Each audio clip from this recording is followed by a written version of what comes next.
Which is something, because we've seen governments intervene in areas, where everybody needs, for instance, food. We understand, that even in the powerful democracies of the world, government intervenes in areas as strategic as food because they realize just how important that could be to national security. No, look, government does not interfere in the production of food. What government does in those developed countries is to support where there's a failure, where there's shortage. But in terms of the business of producing food, totally free, totally liberal and capitalistic. And that's a good example. You allow the product, the industry to go on its own and it will survive. People will bring the price down because there will be competition. Before you know it, look, the kind of profits you make in countries like the United States and Great Britain in this industry is so small. The margin is so little. That's what's going to happen. But here now, the few importers make a killing. They build houses in Dubai, they can't even go there. You have to say we should so liberalize. much money. Pardon? You have to say we should go ahead and That's liberalize. what I'm saying, that when you do not liberalize, you create a monopoly for some people, a few, including government officials, who are able to get license for their friends and for themselves. So, that's the problem. We've tried that before. Even if you don't want to call it a liberalized sector then, in the past administrations, there were players. They were bringing in petroleum products. But you just also highlighted the problems we got from that system, whereby some other persons were not truly in the business of importation. Some were collecting the subsidies and not bringing the products that's to the because people. We had subsidy. That's what we're saying. That just remove the subsidy and let the individuals who want to be in the business go in the business. Some will fall out when they can't survive. The competition will be there, and it will be for the benefit of the people in the long run. I don't think there's a clear understanding. Well, look at what happened in the rail industry.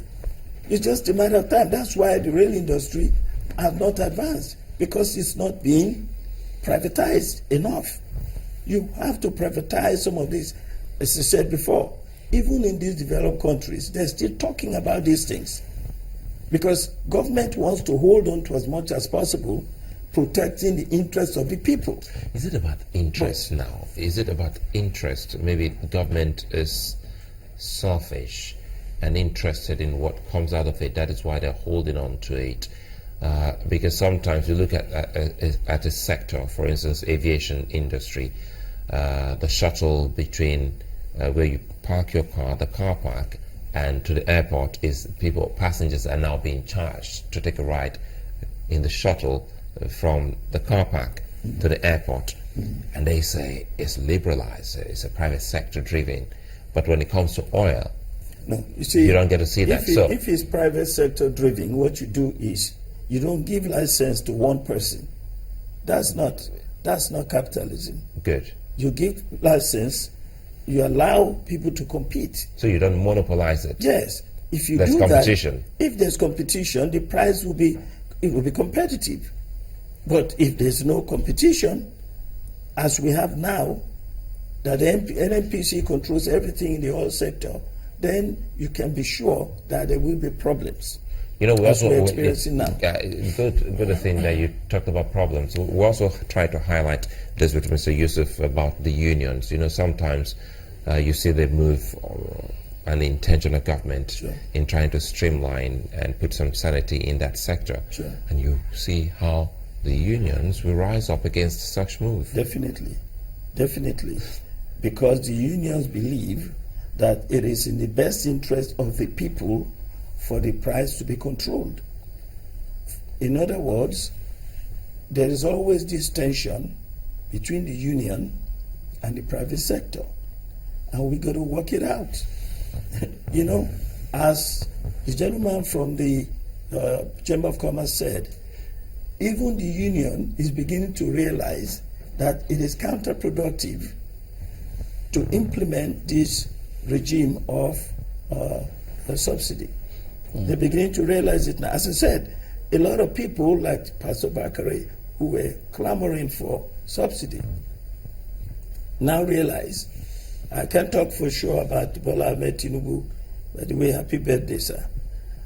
I don't know whether his interest was just to promote his party, but even he now is suggesting that we remove the subsidy because it is not in the best interest of the business and of Nigerian consumers. If we liberalize now, what is in place to ensure that the group that currently import fuel, because I mean they are the ones who will readily take up that if we liberalize now, what stops them from coming together and saying, listen, well, we get our forex, we know how we get it, it's more expensive, so NNPC can have theirs low, but this is our price. If it's that high, what law can prevent them from doing that? Look, the law of the market. Businessmen are... The law of the market here? The market. We know how the markets... Look, the businessman is in the business to make a profit. If you are selling at a certain price, and the other person sees that, if they sell a little bit lower, they get more customers, there will be reduction in price. And eventually, things will begin to go down. And by the way, are we thinking is that straightforward? Government still has a role to play. For instance, they should or they will have a role to play. The government, look. What role will they play if we liberalize? Okay, I'll tell you why. For instance, we know, government knows, because I know and you can find out, the price at which you are importing your crude, your oil. We know. And then, if you're selling it at a price that doesn't make sense, even in the most capitalist countries, government will challenge that. Oh yes. How? You can just sell any price that you want. If they tell you, I mean, we see what goes on now. When DBR gets to certain places and they tell you, no, you can't tell me how much I need to sell this. Price modulation or not, this is how much I need to sell. That is because the government is being unrealistic. You cannot insist on controlling the import and then telling people that can bring in their own how much they can sell when you are subsidizing another group of people. That's the problem. No, they're not subsidizing now. No. There's still subsidy. But what he said is we're not. But what we're paying is the backlog. Then as it is now, what they're operating is price modulation. He says we do all their projections or the calculations and come up with a price that is in line with international standards. That's what he said. Once the subsidies are totally removed or paid for, then we are going to have a balance and the supply will be consistent. If government does not insist on controlling the licenses for importing oil. You've been around. People must be able to import. You've been around. You've studied how this is done in so many other places in the world. Do you think that we have some issue, environmental issues, cultural issues, or attitudinal issues? Don't forget that the AGO, which is diesel, has long been liberalized in a way, to the extent that a lot of people thought that market forces would kick in the price of diesel. For those who use diesel, that commodity, they haven't felt that change in that regard since it's been liberalized or subsidy taken off diesel. But the price of diesel has not been going up rapidly. The supply has been consistent, and that's all you want. That's really all you. We're not looking for perfection. It doesn't happen. But what's happening in the diesel area is a good example of what you benefit if you do liberalize. Is it really a good example? I mean, considering the fact that we've been told that the advantages are that, you will, when the price goes down, when the price of oil goes down, you pay a lower price of petrol. When the price goes up, chances are high that if that happens, we'll be given all sorts of excuses as to why petrol can come down. It doesn't work like that. The problem is, when the price of oil goes down, what about your currency? If your currency if the currency is going down, Well, nobody seems to be remembering that and now. the price of, well, but this is the reality of how the market works.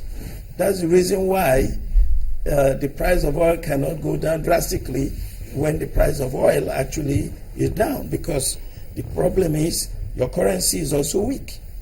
So for you to purchase anything is going to cost so much, more than before. Who bears the cost? The consumer. Can the That's why you need a government that knows how to work the economy and improve on the general economy so that the economy can be robust and strong. Would you really say that the government should throw the consumer at the mercy of market forces? Not throw. Don't use that kind of word. Don't sacrifice the people. No. But the market forces would modulate itself and it will secure supply. You know what it is when a business person knows that there's demand for something? You don't think the government will be filling its responsibility They will bring that supply in that regard? Pardon? You don't think the government will be filling its responsibility to protect the people in that regard? Right now, the government is filling in its responsibility to assure that we get the supply we need at a reasonable price. Right now, the price is already up because the black market price, which is probably double, triple sometimes, is the real market. If you want oil, you have to go to the black market. Do you think we'll be facing what we're currently experiencing if those who've got oil blocks build refineries? I don't think we will. That's part of the problem. You know, look, government has failed us in this country tremendously. We shouldn't be in the state we are in now. We should have refineries operating, and we should have all sorts of arrangements whereby our crude is refined to our benefit, and it's not going on now. So a lot of work needs to be done. Dr. And I Adetokunbo thought Pearse. Kachiku has started in that regard, but again, I think that the Senate is also failing the people by not calling the Minister for Oil to answer the query. They already did. And calling, They've done that. no, they're calling the Minister of State. Oh, okay. It's not right. All That's right, part but- of the problem with this country. We don't tell ourselves the truth. How can the Senate be saying, Minister of State, come and explain? I pity the poor man. What can he say when his boss will not allow him to do what he wants to do? Dr. Adetokunbo Pearse, a public affairs analyst and a member of PDP. Thank you for your time today. Thanks for having me. And that's the show today. We also thank you for letting us be a part of your day today. We'll be back tomorrow. I'm Chamberlain Oso. Well, take it easy out there. I'm Malwe Ogun. Thank you. Thank you. I'm Sulaiman Alede.